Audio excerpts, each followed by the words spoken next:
The Great Hall of the Galactic Council was the largest room Yuna had ever seen. Giant pillars rose toward a ceiling so high it disappeared into shadows.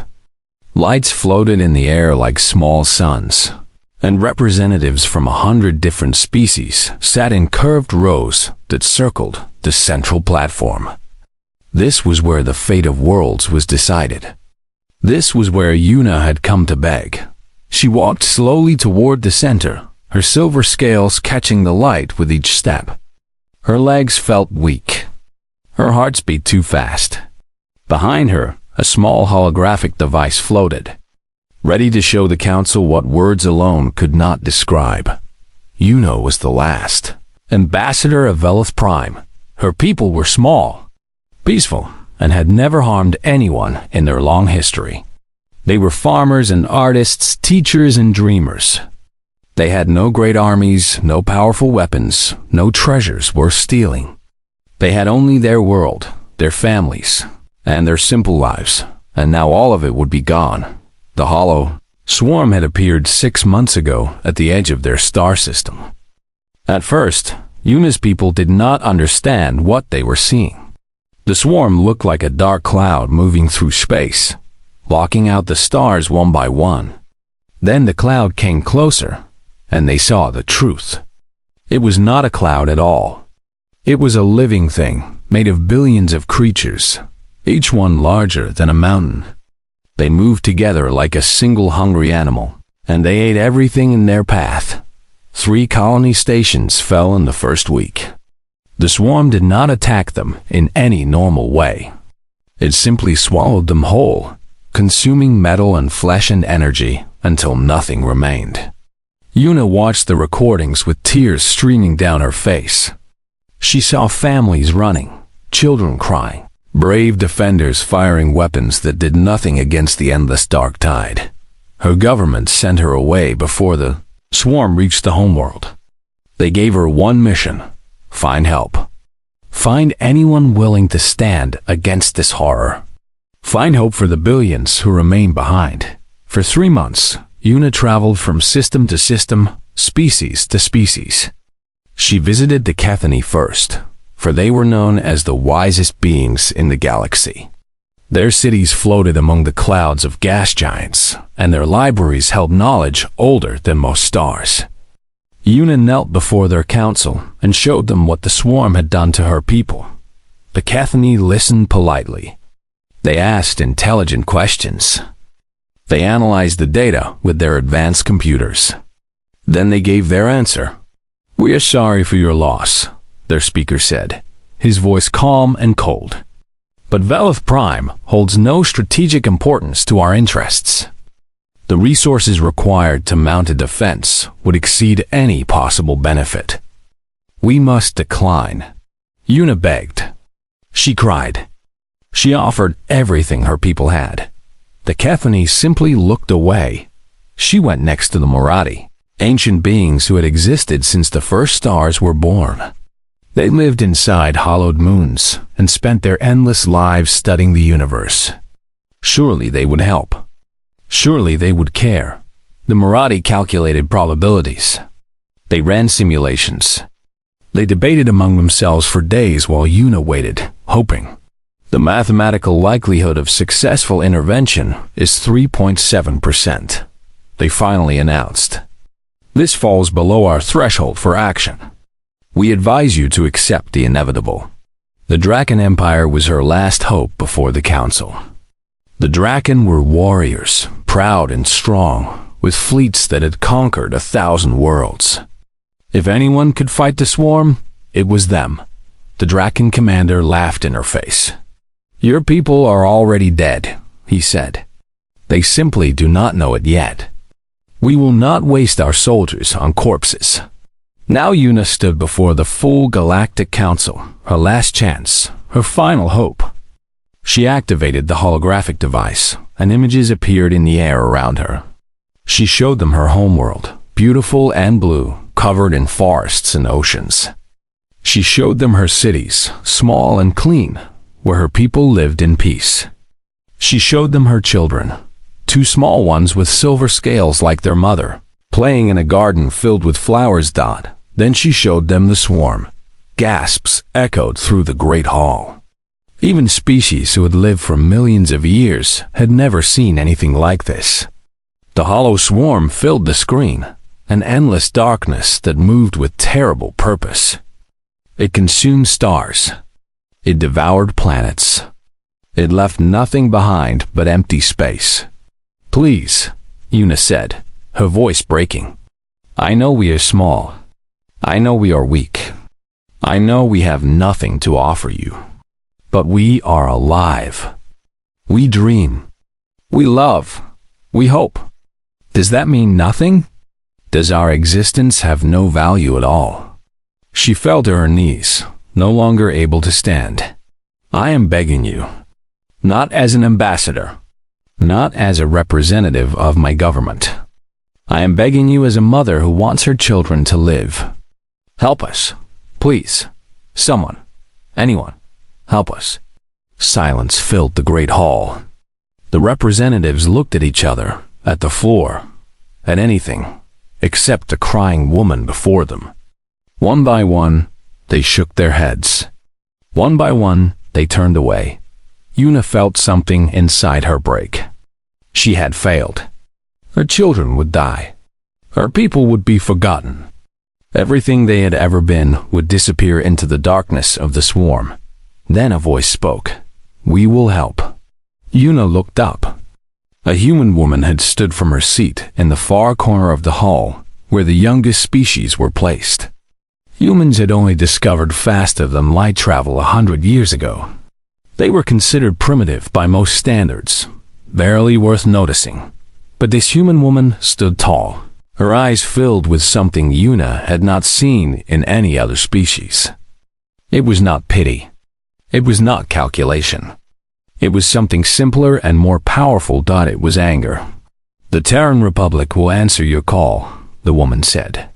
Her name was Hana, and she was the human ambassador. "We do not have many ships. We do not have advanced weapons.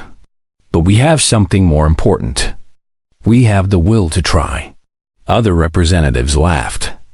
Some shook their heads at the foolishness of the young species. What could humans possibly do against a threat that had destroyed civilizations millions of years old? Hannah ignored them all. She walked down to where Una knelt and offered her hand. "Stand up," Hannah said gently. "You should not have to kneel to ask for help. No one should." Una took her hand and rose to her feet. For the first time in months, she felt something other than despair. "Why?" Una whispered. "Why would you help us when no one else will?" Hannah smiled, but there was sadness in her eyes. "Because once, long ago, my people also faced darkness alone. We remember what it felt like when no one came. We swore we would never let anyone else feel that way." She squeezed Una's hand. "You are not alone anymore." Admiral Doyen sat alone in his cabin aboard the TRS Defiance, reading the orders for the third time. The words had not changed, but he kept hoping they would. 47 ships. That was all the Terran Republic could spare. 47 ships against a force that had swallowed star systems whole. He laughed quietly to himself. It was not a happy laugh. It was the kind of laugh that came when reality became too strange to accept. His entire fleet represented less than a fraction of the firepower needed for this mission. Every tactical simulation ended the same way. Total destruction. 0 survivors. Yet here he was, preparing to fly into the darkness anyway. A knock came at his door. Commander Jiwoo entered, her tablet glowing with data. She was young for her rank, only 32 years old, but she had earned her position through skill and courage. Diane trusted her more than anyone else in the fleet. "The captains are assembled for the briefing, sir," she said. "What are they saying?" Jiwoo paused. "They are scared, sir. But they are also proud. Every single one of them volunteered for this mission. Not one asked for reassignment." Doyen nodded slowly. That was something, at least. His people understood what they were facing, and they had chosen to face it anyway. He stood up and straightened his uniform. Let us go give them something to believe in. The briefing room was filled with holographic images of 35 captains. Their faces floated in the air like ghosts, some old and weathered, others young and untested. Captain Taeyun, of the Soul's Pride, had gray in his hair and scars on his face from a dozen battles. Captain Minji of the Last Dawn was barely 28, her eyes bright with determination. Captain Sunwoo of the Eternal Hope smiled gently, as he always did, even when discussing death. Doyun looked at each of them in turn. These were not just officers. They were fathers and mothers, sons and daughters, friends and lovers. They had lives waiting for them back home. Yet they had all chosen to be here. I will not lie to you, Doyun began. The odds of survival are very low. Our ships are smaller and weaker than anything the Swarm has faced before. By every measure of military logic, we should not be doing this. He paused, letting the words sink in. But military logic is not the only kind of logic. There is another kind, older and deeper. It is the logic that tells us some things matter more than survival. Some things are worth dying for. He activated the central display. An image appeared showing a silver-scaled woman kneeling before the Galactic Council, tears on her face. This is Ambassador Yuna of Velith Prime. 3 months ago, she traveled across the galaxy, begging for help. She visited the wisest species, the oldest species, the strongest species. They all turned her away.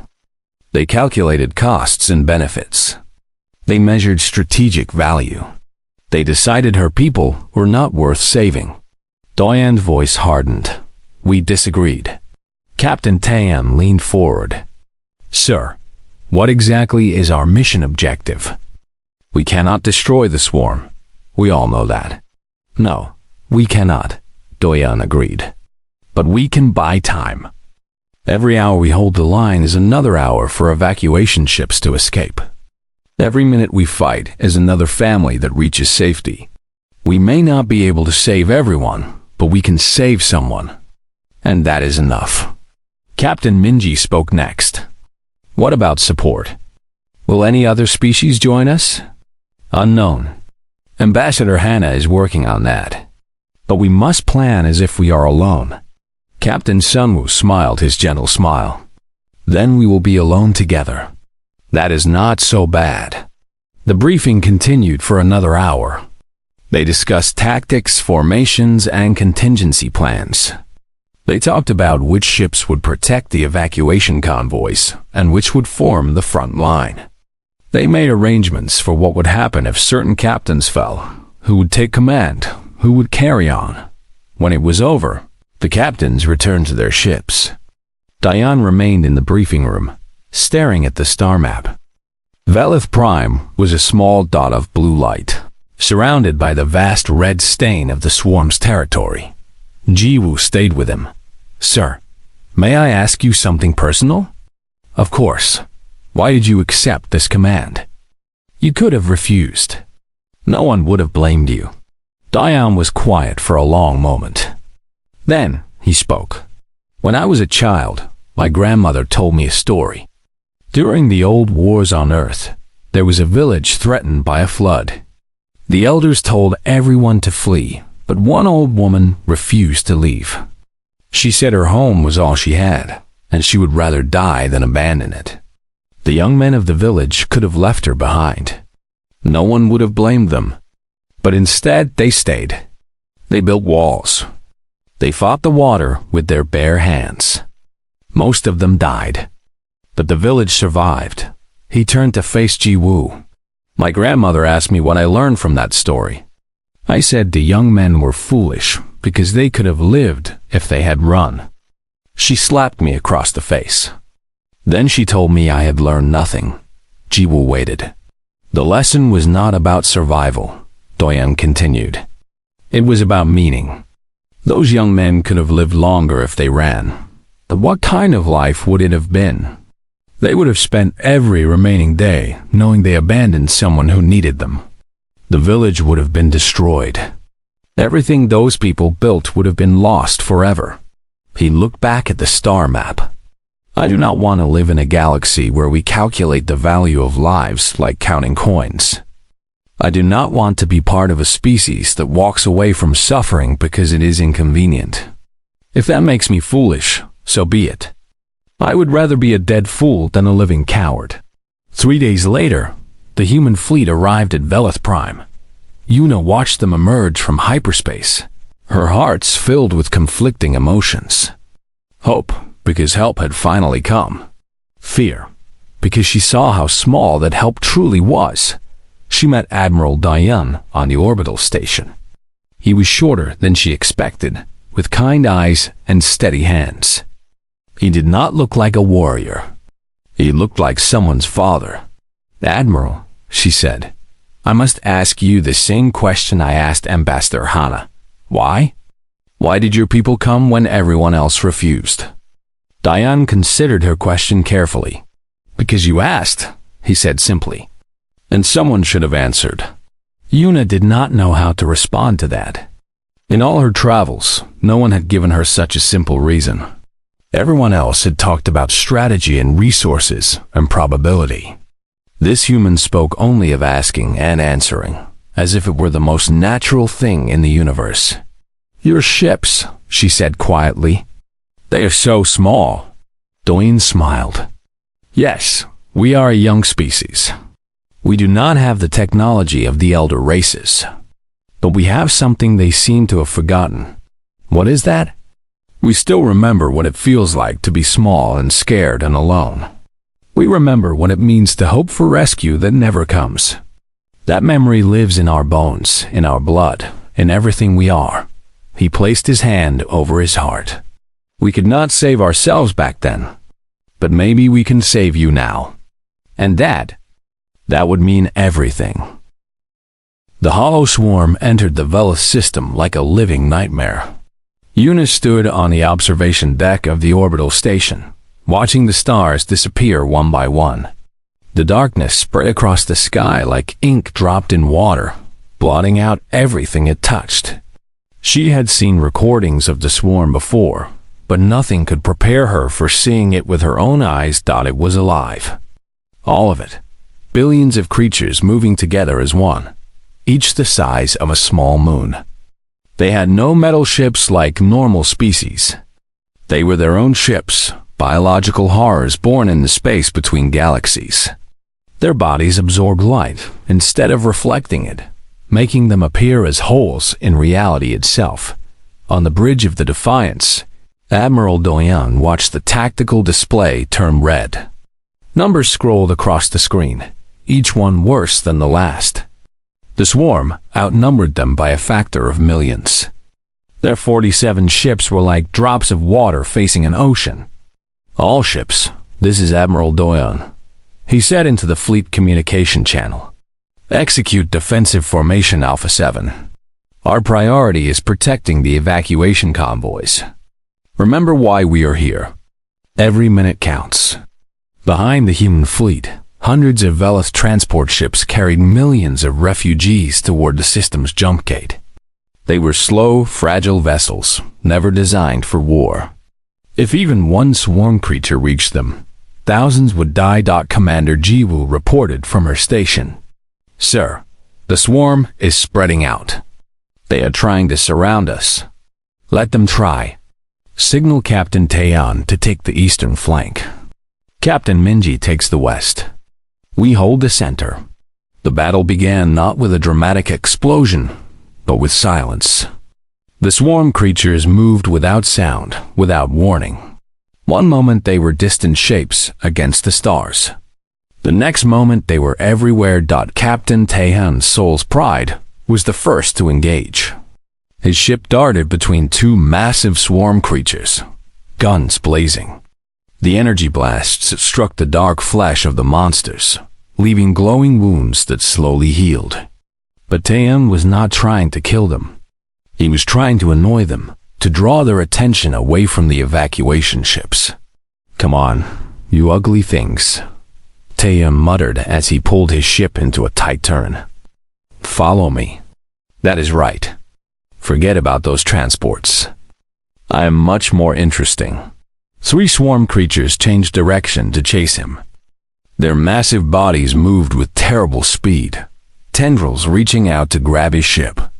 Taein was a veteran of 20 battles. He knew how to fly. He dodged left, then right, then dove straight down relative to the system's plane. The creatures followed, but they were slower to turn. Their size worked against them. On the western flank, Captain Minji faced a different problem. A swarm of smaller creatures, each only the size of a building, had broken through the line. They were heading directly for a convoy of evacuation ships carrying children and elderly. All bomber squadrons, converge on my position, Minji ordered. We stopped them here. Her pilots flew into the swarm without hesitation. They were young, most of them on their first combat mission. Many would not survive the next hour. But they attacked anyway, because somewhere behind them, children were crying for their mothers. Doyen watched the battle unfold on his tactical display. Red dots swarmed around the green dots of his fleet. Some green dots flickered and disappeared. Each one was a ship. Each ship held hundreds of crew. Each crew member had a family somewhere. Sir, Jiwoo said quietly, we have lost the Bright Star and the Morning Light. Captain Yoon is reporting heavy damage. Tell him to fall back to the second line. How are the evacuation ships? 70% have reached the jump gate. Another hour and we can save most of them. 1 hour. They just needed to hold for 1 more hour. Captain Sunwoo's eternal hope had positioned itself directly in the path of the largest swarm creature, a monster so big it could swallow planets whole. The creature was heading toward Veloth Prime itself, ignoring the smaller battles around it. Sunwoo knew what he had to do. All crew, this is the captain, he announced. We are going to ram that thing. Anyone who wants to leave, the escape pods are ready. No one will think less of you. Silence. Then his first officer spoke. Sir, the escape pods are broken. No, they are not. I checked them myself this morning. They broke just now, sir. All of them.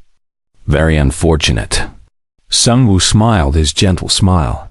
He understood. Not one member of his crew was willing to abandon ship. Very well. Full speed ahead. It has been an honor serving with you all. The Eternal Hope accelerated toward a massive swarm creature. Guns blazing, shields failing, engines screaming. At the last moment, Sunwoo activated the ship's reactor overload. The explosion lit up the void like a new star. The swarm creature screamed. It was a sound that should not exist in space, yet every ship in the system heard it somehow.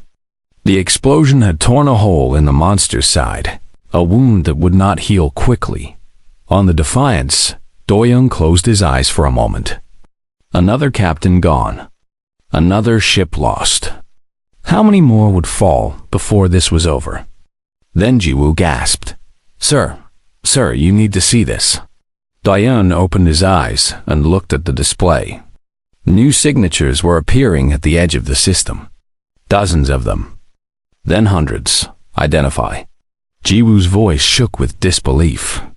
Kephani warships. Marathi science vessels. And... She paused. Draken battle cruisers. Sir, they are all hailing us. A new voice filled the bridge, cold and proud, but with something unexpected beneath the coldness. Shame. This is High Admiral Voss of the Kephani Dominion. We have been watching your battle. We have watched your small ships throw themselves against the darkness. We have watched your people die to protect strangers. The channel fell silent for a moment.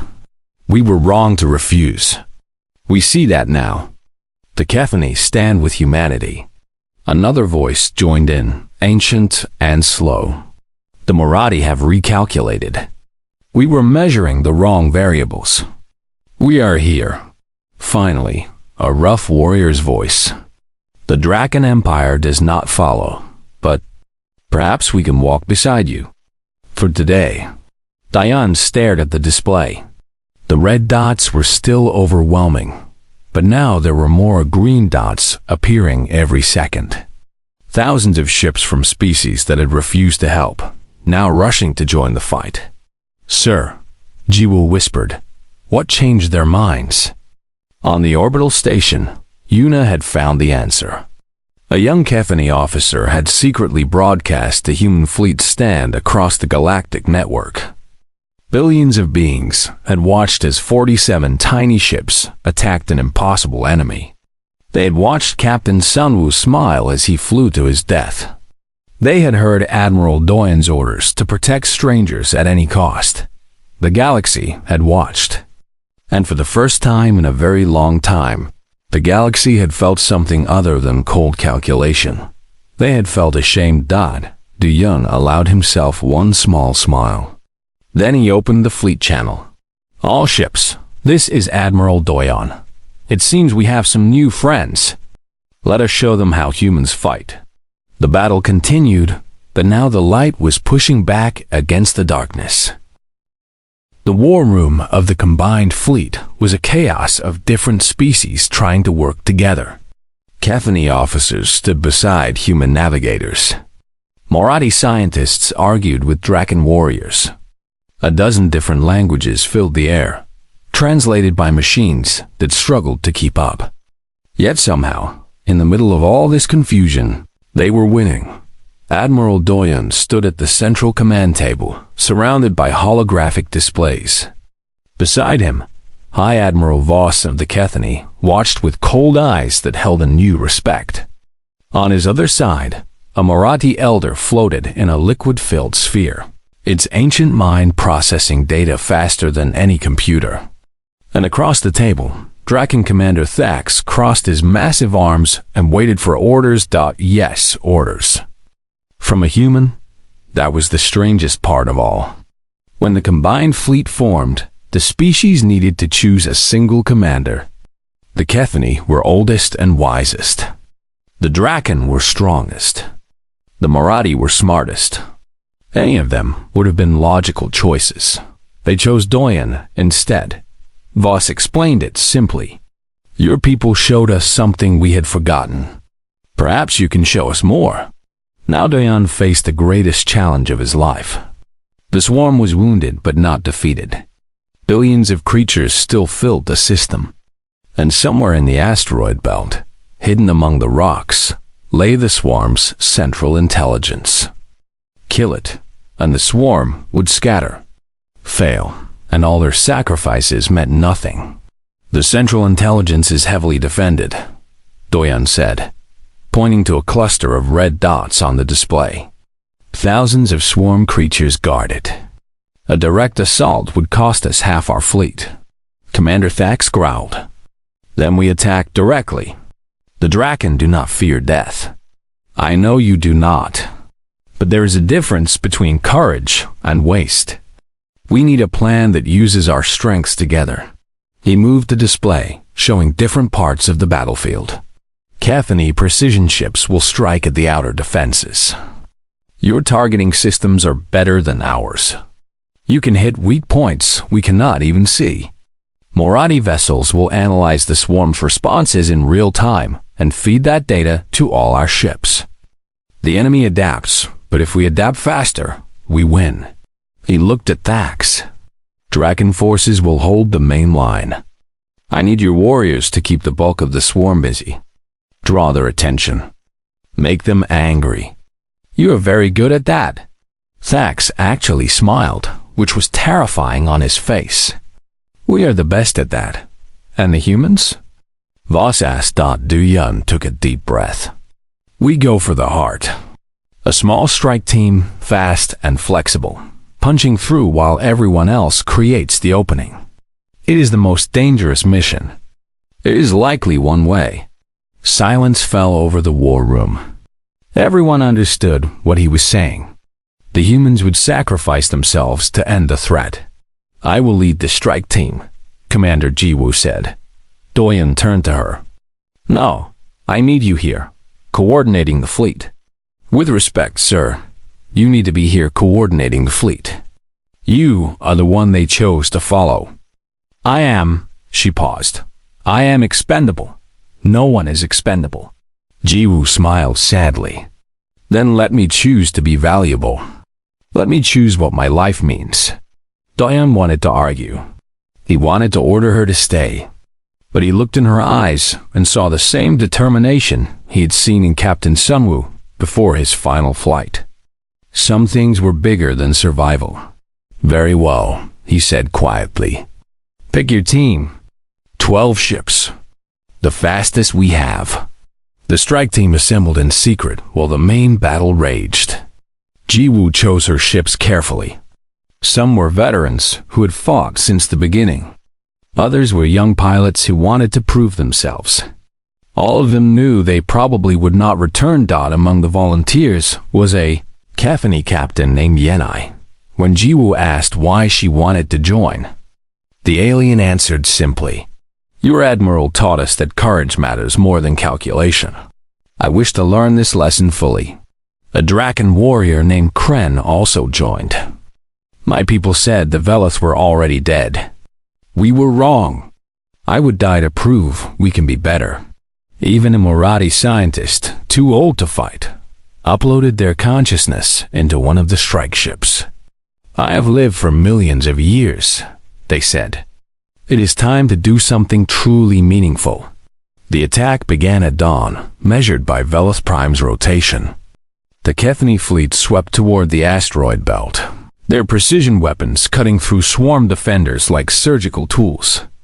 The Marathi vessels hummed with data, analyzing every enemy movement and broadcasting countermeasures to the entire fleet. And the Draken.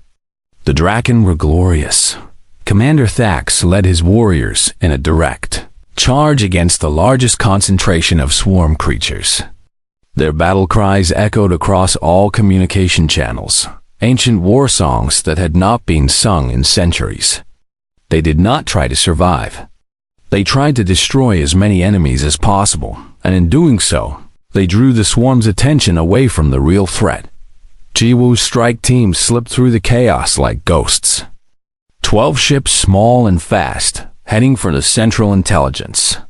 The first wave of defenders fell to their combined fire.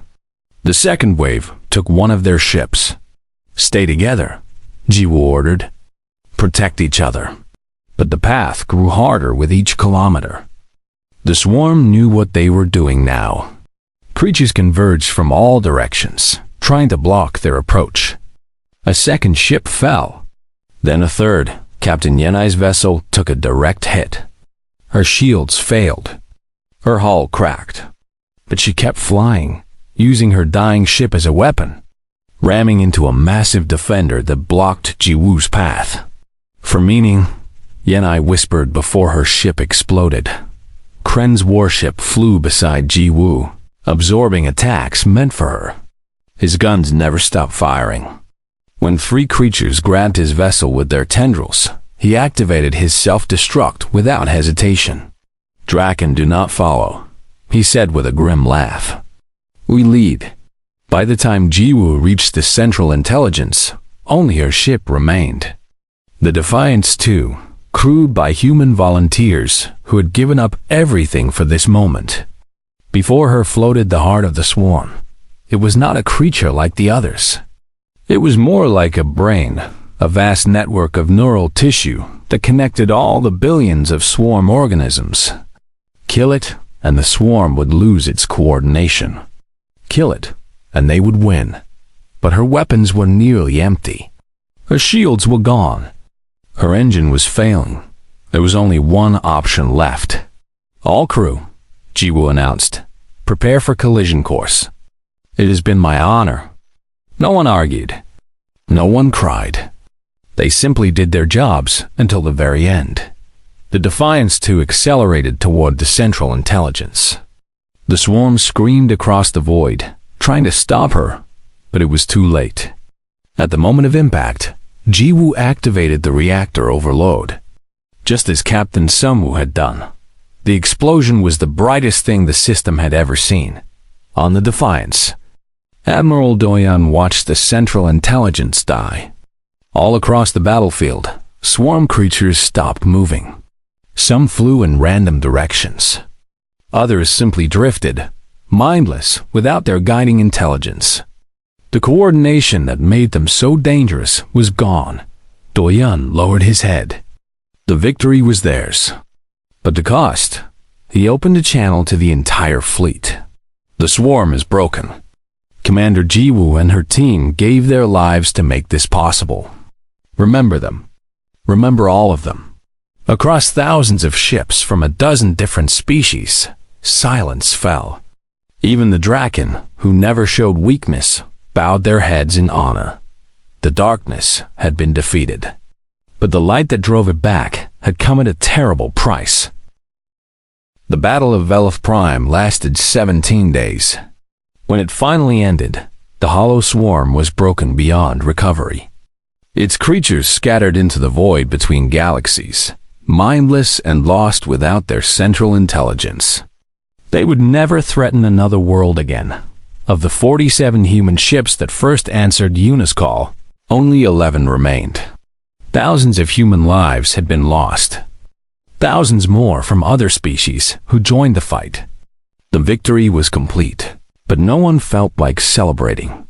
Admiral Diane stood on the surface of Velith Prime for the memorial ceremony.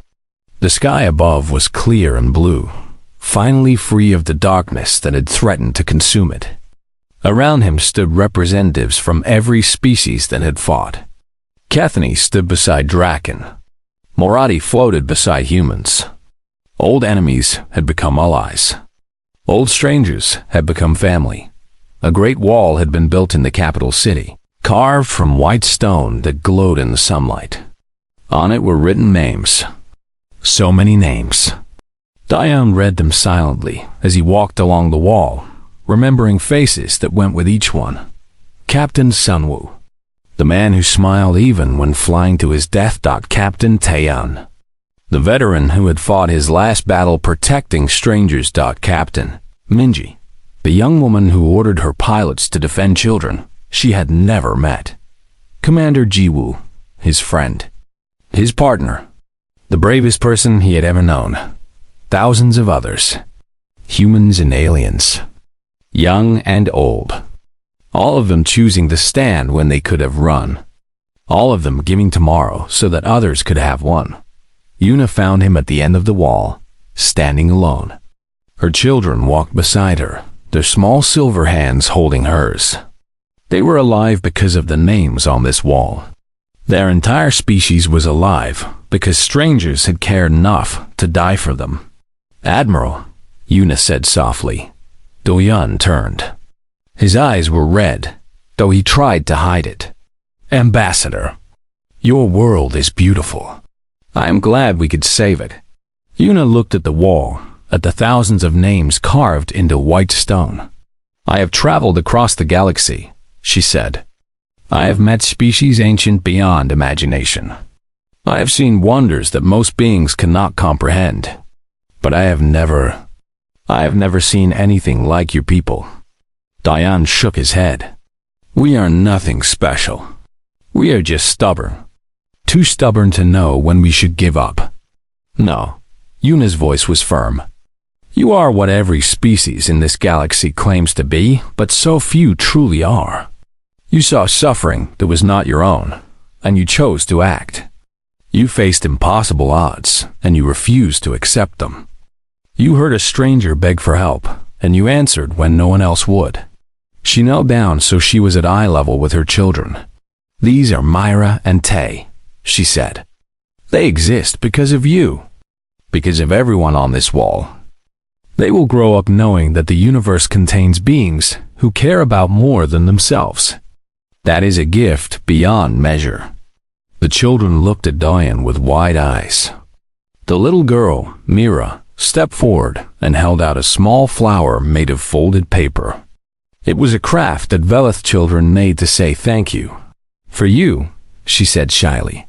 Dayan knelt down and accepted the gift.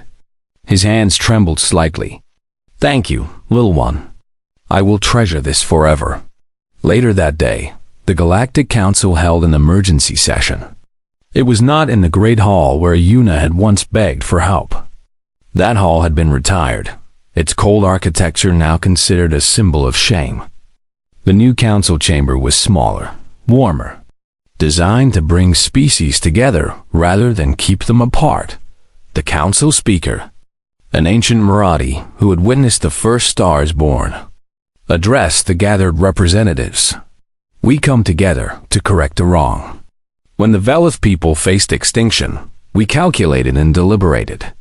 We measured strategic value and probability of success. We forgot that some things cannot be measured. The speaker turned to face the human delegation. The humans reminded us. They came with nothing but courage and compassion. They bled and died for strangers. And in doing so, they shamed us into remembering who we should have been all along. A holographic seal appeared in the center of the chamber. It was the official symbol of the Galactic Council, unchanged for millions of years. By unanimous vote, the Galactic Council grants humanity a permanent seat among the elder species. Not for military strength, which remains modest. Not for technology, which is still developing, but for something far more valuable. The speaker's voice echoed through the chamber. For teaching us that the measure of a civilization is not what it has, but what it is willing to give. Ambassador Hana stood from the human section. She was older now than when she had first declared that humanity would help. The war had aged her, as it had aged everyone. But her eyes still held that same quiet fire.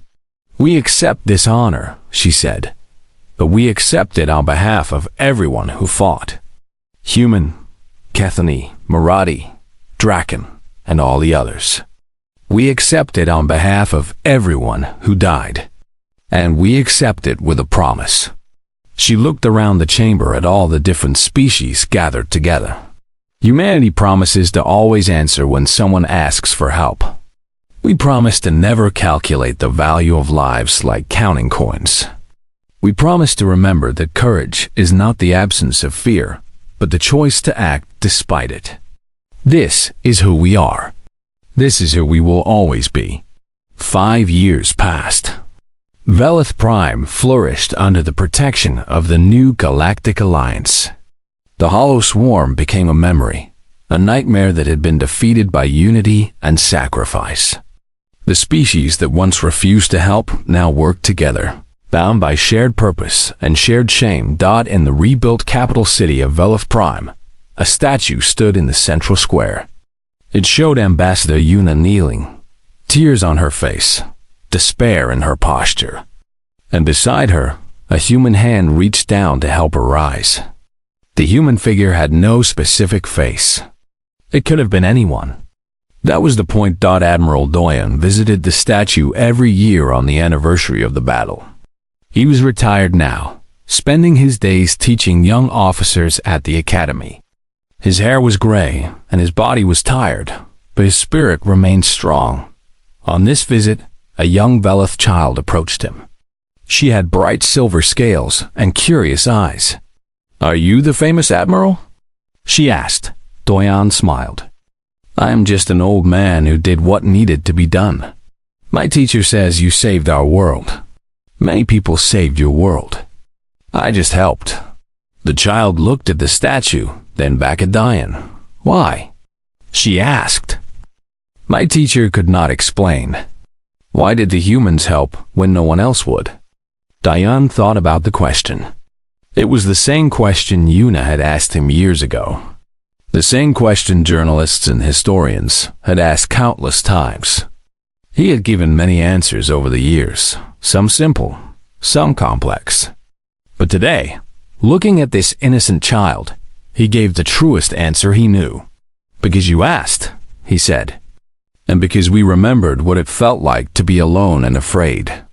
We could not let anyone else feel that way. Not if we could help." The child considered this. Then she smiled. "I want to be like humans when I grow up." "No," Doyen said gently. "Be like the best version of yourself. Help others because it is right, not because we did. That is how you honor the ones who died for you." The child nodded seriously, as children do when they hear something important. Then she ran off to join her friends. Doyan stayed by the statue a while longer. He read the inscription carved into its base, words that had become famous across the galaxy. You asked. We answered. That is what family does. Somewhere in the stars, Jiwoo and Sungwoo and Taiyan and all the others rested in peace. Their sacrifice had not been forgotten. Their legacy lived on in every child who learned their story, in every species that remembered their courage, in every being who chose compassion over calculation. Humanity had not won because they were stronger. They had not won because they were smarter. They had won because they showed up. They had won because they cared. And in the end, that made all the difference.